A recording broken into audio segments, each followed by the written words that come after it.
Olá, meu nome é Darlene, eu sou cirurgia dentista, eu sou especialista em periodontia e eu tenho mestrado em clínica odontológica.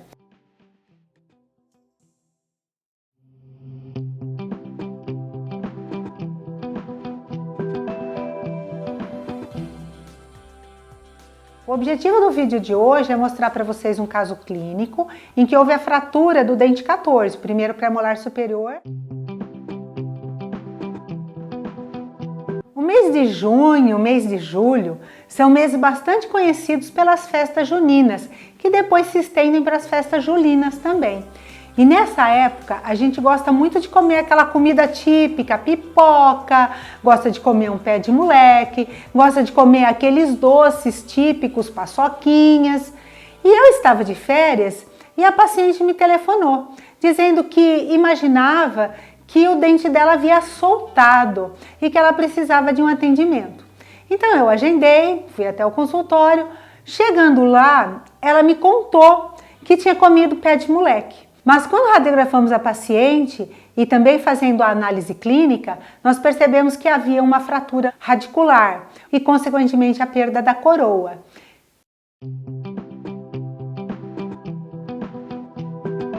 O perfil gengival dessa paciente é fino e delicado, então todo cuidado deve ser tomado. Inclusive, como é uma paciente portadora de prótese em porcelana, de não expor a linha de cimentação das coroas ao redor. Então, o que nós planejamos para essa paciente foi fazer uma extração minimamente invasiva, utilizando instrumentos bastante delicados.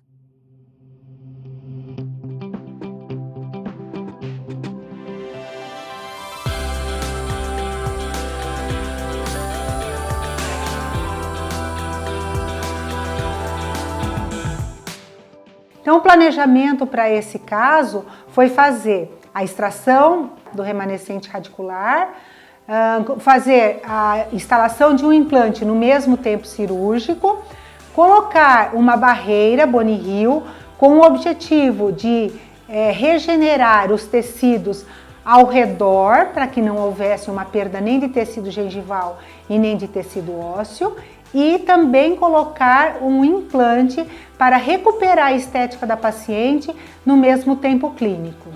Nós iniciamos o procedimento com uma incisão intrasulcular, tentando preservar tanto a gengiva quanto a papila interdental. Foi feito um retalho em envelope, utilizando uma lâmina de bisturi 15 e um cabo de bisturi Bard Parker. O tipo de incisão intrasulcular com preservação da gengiva e sem incisões relaxantes nas laterais.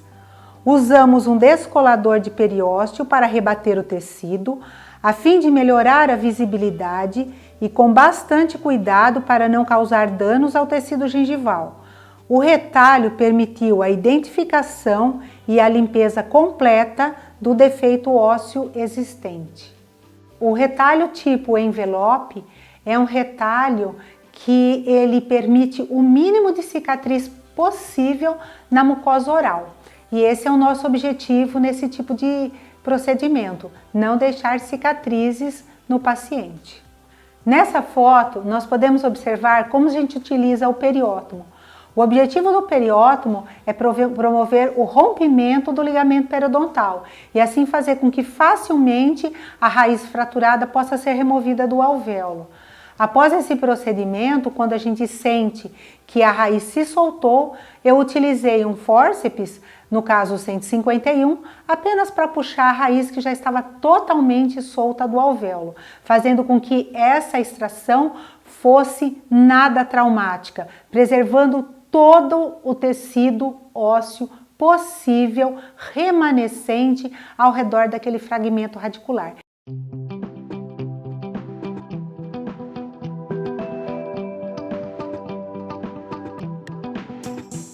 Isso é muito importante que você observe, porque nesses casos nós não queremos perder osso, nós queremos sim ganhar tanto tecido ósseo quanto tecido gengival. Nessa imagem podemos observar como fica o alvéolo após a completa limpeza. Esse aspecto deve ser observado sempre que você for utilizar a barreira Boni Hill. Você deve limpar completamente o alvéolo, removendo qualquer tipo de lesão apical, pode ser um cisto, um granuloma, qualquer tipo de processo que se tem ali infeccioso, inflamatório, higienizar com soro bastante, limpar abundantemente, para que depois você vai fazer a instalação do implante. Nesse caso, nós irrigamos apenas com soro, porque a paciente não apresentava nenhum tipo de lesão apical nesse dente, apenas a fratura, e a fratura era muito recente. Então, nós fizemos apenas a limpeza. Aqui, você pode observar que haviam dois alvéolos, o alvéolo vestibular e o alvéolo palatino, pois o dente 14 da paciente, ele tinha duas raízes. Então, o alvéolo vestibular perdeu a parede óssea vestibular do alvéolo vestibular. Essa parede é bastante comum de se perder. Como a maioria das condições que levam à perda de um dente unitário resulta também na perda de algum ou todo o osso vestibular do dente perdido, para isso indicamos a acomodação de uma membrana de barreira com a finalidade de preservar o tecido ósseo e gengival e assim preservar o contorno vestibular da paciente. Outra vantagem do uso de uma membrana de barreira nesses casos é o fato da não necessidade de cobrir a barreira com tecido gengival. Isso irá manter a linha mucogengival da paciente inalterada, preservando a estética na face vestibular. Portanto, para esse caso, foi planejada a colocação de um dente provisório no local a fim de que a estética da paciente também fosse preservada. Uma dica importante é observar que quando eu for acomodar a barreira sobre o pilar protético, por baixo, o alvéolo remanescente da paciente precisa estar totalmente preenchido por coágulo. Isso é muito importante. Quanto mais espesso for o coágulo do paciente, melhor resultado vai ter. Observe se esse coágulo não tem bolhas. Todo local que tiver bolhas, nós não vamos ter formação de tecido ósseo. E isso é muito importante que você observe. Acomode a barreira sobre o pilar protético, puxe a parede do retalho, deixe ali paradinho enquanto você agora vai fazer o provisório da paciente. O espaço interdental da paciente era bastante reduzido. Para isso, na hora que formos instalar o implante, precisa respeitar a distância mínima de 1,5 milímetros na mesial e 1,5 milímetro na distal e colocar esse implante bem centralizado.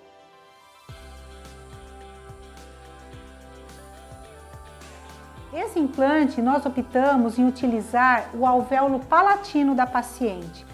Mais para frente nós estaremos mostrando uma imagem em que o alvéolo palatino proporcionava a oclusão perfeita da paciente, de modo que a força de mordida da paciente estivesse no sentido longitudinal do implante, sem nenhum tipo de força lateral, o que vai fazer com que essa instalação desse implante e a longevidade dessa prótese sejam prolongadas, porque não teremos nenhum tipo de força oclusal traumática agindo sobre essa coroa depois dela finalizada.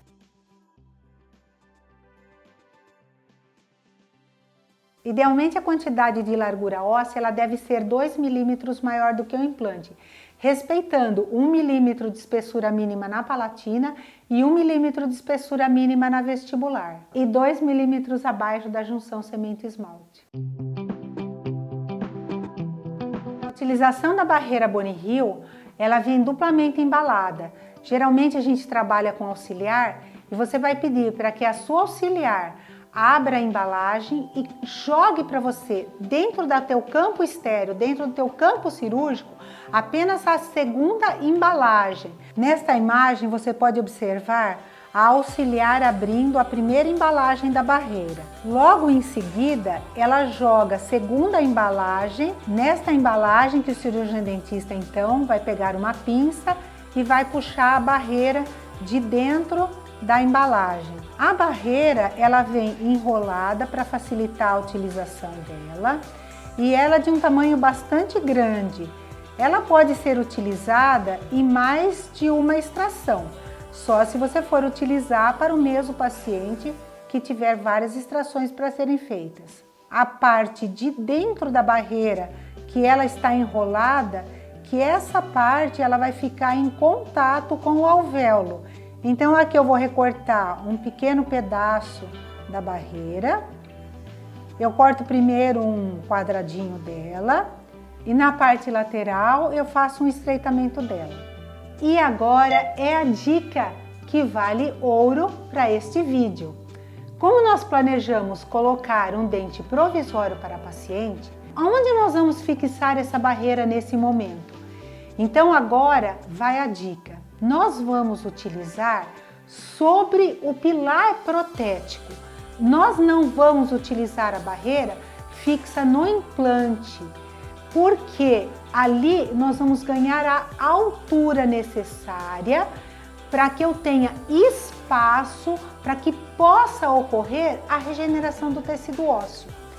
Para isso, nós utilizamos aquele perfurador de endodontia, o perfurador de Ainsworth, que você pode observar também nessa imagem. E vamos fazer uma perfuração bem no centro da barreira e depois nós podemos ampliar essa perfuração e fazer com que ela se acomode por cima do pilar, como você vai poder observar nessa imagem. Por sobre esse pilar, nós iremos colocar um munhão de titânio, onde será acomodada a prótese provisória. A prótese provisória ela foi previamente feita em laboratório. Aqui você tem uma foto do modelo em gesso. Nós utilizamos um dente de estoque, perfuramos o dente de estoque e já deixamos ele na medida mesiovestibular e já fazendo o contorno adequado para que a gente tenha um tempo mais rápido, clínico, que a gente não precisa perder muito tempo tentando acomodar essa prótese no momento da instalação do implante. E agora nós vamos fazer a captura do dente provisório dentro da cavidade oral. Para isso, nós precisamos de resina acrílica e um pincel para que a gente possa fazer o rembase pela técnica de Milo. Então, nós vamos pegar e vamos preencher o dente com resina acrílica e passar ele pelo pilar de titânio. Para tanto, tome o cuidado de colocar um pouco de algodão na entrada do parafuso do pilar, para ter certeza de que você não vai tampar essa entrada, porque depois isso vai te dar mais trabalho, tá? Então esse é outro cuidado que você deve ter na hora de fazer a captura do provisório. Depois da coroa totalmente polida, ela vai ser levada de volta e parafusada sobre o pilar. E nesse momento nós vamos fazer a sutura. Lembrando que a barreira já ficou acomodada lá embaixo. E aí nós estamos apenas agora parafusando a prótese por sobre o conjunto todo, implante, barreira.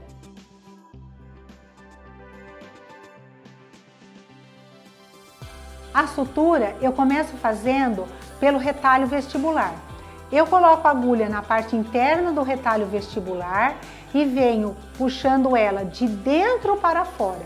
Eu gosto de fazer as suturas interrompidas. Então eu jogo a agulha para a palatina, faço o mesmo procedimento por dentro do retalho. E onde eu gosto de dar o meu nozinho é sempre na face vestibular, porque assim vai incomodar menos o paciente. Outra dica importante que eu quero dar para vocês, com relação ao retalho, a gente não colocar a agulha muito na ponta do retalho. Por quê? Porque eu quero deixar essa barreira acomodada nesse local durante 10 dias antes dela ser removida. E se a gente faz uma sutura muito na ponta do retalho, pode ser que a barreira comece a se soltar e o paciente sinta algum incômodo. Então você tem que antecipar um pouco a remoção da barreira, o que nunca é bom. Então a dica que eu dou é que você faça a sutura um pouco mais para baixo e com isso você garanta esses 10 dias tranquilamente para você poder remover essa barreira. E assim fica o nosso paciente quando ele retorna 10 dias depois para remover tanto a barreira quanto as suturas.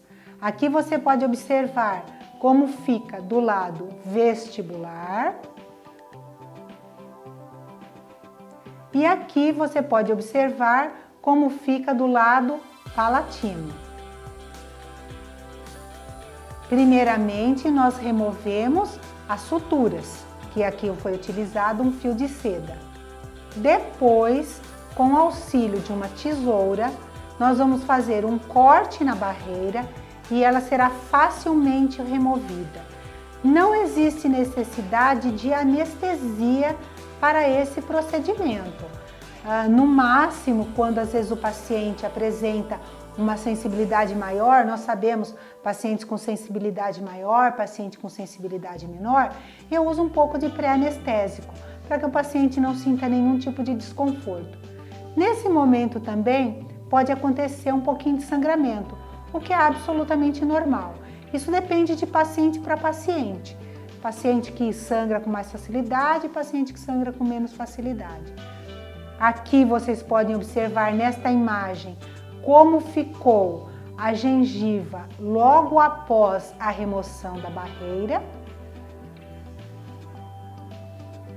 E aqui nós podemos observar como se encontra a gengiva do paciente 10 dias após a remoção da barreira. Como vocês podem observar, houve a preservação do contorno vestibular do tecido gengival da paciente. Não houve nenhuma perda mucosa inserida da paciente, que era pequena, mas ela se preservou, inclusive com algum ganho em altura, que pode ser observado também. E assim, nós temos a resolução do nosso caso de uma forma simples, que eu tenho certeza que você, colega, vai poder aplicar essa técnica no seu consultório, na próxima extração que você fizer, com previsibilidade de sucesso. E é isso, pessoal, que eu tinha para mostrar para você nesse vídeo. Espero que vocês tenham gostado. Então não esquece de se inscrever no nosso canal, ativar as notificações, a gente vai estar trazendo outros vídeos para vocês aqui no nosso canal. E também de deixar aqui os seus comentários, as suas dúvidas, porque eu vou estar respondendo a cada uma delas. Um abraço e até mais!